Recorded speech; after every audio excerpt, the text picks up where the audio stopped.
मंदासु मंदमतयो मंदभाग्याध्युपत्रुतः पाखंडनिरतः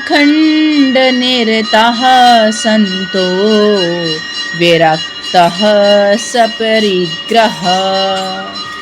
सब आलसी हो गए हैं, इसीलिए उनका भाग्य मंद हो गया है। संत पाखंडी हो गए हैं, ब्रह्मचारी जी के बच्चे खेल रहे हैं, त्यागी जी के बड़े बड़े आश्रम खड़े हैं, मौनी बाबा के यहाँ हल्ला मच रहा है, फलारी बाबा के यहाँ अन्न का गोदाउन सड़ रहा है, दिगंबरी बाबा के यहाँ 10-10 हजार रुपए मीटर के कपड़े सूख रहे हैं। जो नहीं करना चाहिए वो संत कर रहे हैं। पर यहाँ पर मैं एक बात कहना चाहूँगा, संत ना तो कभी पाखंडी थे, न कभी हैं और ना ही कभी रहेंगे। जो संत हैं वो कभी पाखंडी हो ही नहीं सकते। हाँ, कुछ पाखंडी संत भेष में बनाकर छिप गए हैं।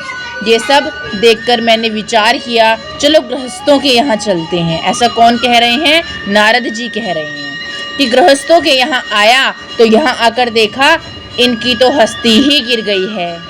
घरों में स्त्रियों का साम्राज्य है। कहते हैं नारद जी, तरुणी प्रभुता गेहे शालको बुद्धिदायकः कन्या विक्रयणो लोभा दंपतीनां च कल्कनम। अर्थात बेचारे पति कुकिंग में परफेक्ट होते जा रहे हैं, लड़कियों को गैस जलानी भी नहीं आती है, स्त्रियों को घर के कामकाज की कोई जानकारी ही नहीं बची, फिर भी प्रभुता उन्हीं की है। शास्त्रों में स्त्रियों को गृह लक्ष्मी कहा जाता है, लेकिन वह गृह लक्ष्मी तब होती है जब गृह गृहस्थी को संभाले, और लक्ष्मी की शोभा तब है जब नारायण साथ में हो। यदि वो गृह लक्ष्मी अपने पति का सम्मान करने वाली हो तब तो गृह लक्ष्मी कहने के अधिकारी है, अन्यथा वह लक्ष्मी की बड़ी बहन है। घर में स्त्री की प्रभुता नहीं होनी चाहिए, ये अधिकार पुरुषों तक ही रहना चाहिए। कुछ तो पहले से ही इनके भाव बिगड़े हुए हैं, ऊपर से सरकार ने भी इन्हें के लिए बहुत सारे नियम बना दिए, लेकिन ये क्या कर रही हैं? दुरुपयोग, सिर्फ और सिर्फ दुरुपयोग कर रही हैं। घरों में स्त्रियों का साम्राज्य है। साले साहब सलाहकार हो गए हैं। पत्नियां बात बात में कहती है तुमसे कुछ नहीं होगा, मेरे भाई से पूछ लो। उनसे अपनी गृहस्थी तो संभलती नहीं है। अपनी गृहस्थी में तो पत्नी के गुलाम बैठे हैं, जीजा की गृहस्थी संभालने चले। पहले अपनी गृहस्थी संभाल लो, बाद में जीजा जी की गृहस्थी संभालना। जिन जिन लोगों ने सालों की सलाह मानी उनका घर बिगड़ गया।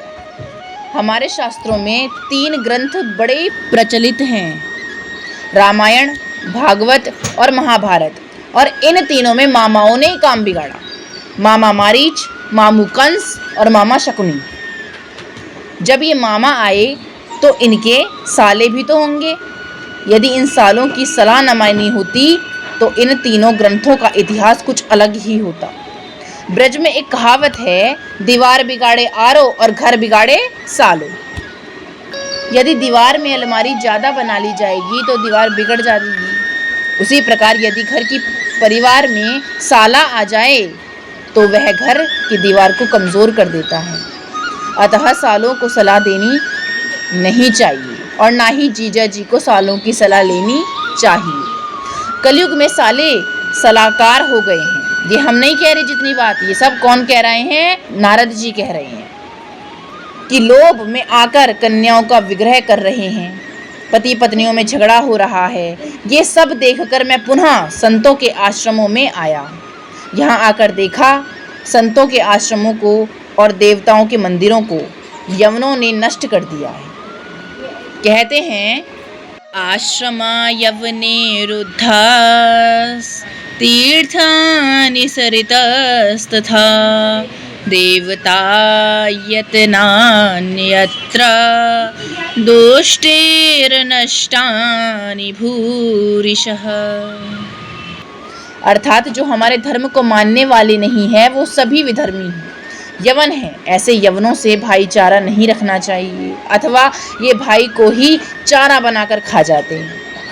आश्रम नष्ट हो गए, मंदिर नष्ट हो गए, ना कोई योगी बचा है, ना कोई सिद्ध बचा है। कहते हैं न योगी नैव सिद्धो वा न ज्ञानी सक्रियो नरः कलिदावान लेनाद्य साधनं भस्मतां गतम्। अर्थात ना कोई ज्ञानी बचा, ना कोई सत्कर्म करने वाला बचा, ना मनुष्य बचा। कलयुग रूपी दवानल में समस्त साधनों को भस्म कर दिया। अब कोई साधन ही नहीं बचा है। गांव में अन्न बिकने लगा है, किसान अन्न बेचने लगे। यहाँ पर नारद जी ने अन्न को बेचना दोष माना है, क्योंकि ये कलयुग के दोषों की चर्चा हो रही है और इसी दोष चर्चा में अन्न बेचने की बात कही गई है। अतः नारद जी की दृष्टि में यह दोष है। अब यहाँ प्रश्न उठता है, यदि किसान अन्न बेचेगा नहीं तो उसका काम कैसे चलेगा?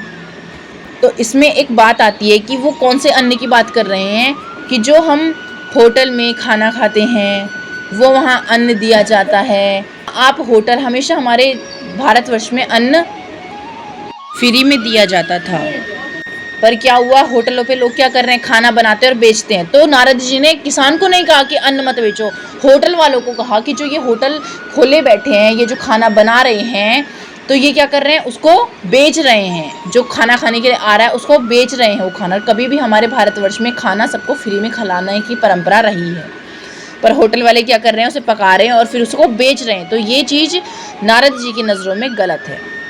तो होटल में बना हुआ खाना वह दोष है, किसान अन्न जो बेचता है वो नहीं।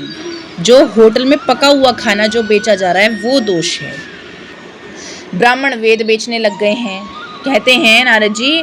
क्या कहते हैं ये आपको नेक्स्ट वीडियो में बताएंगे, नेक्स्ट श्लोक के साथ।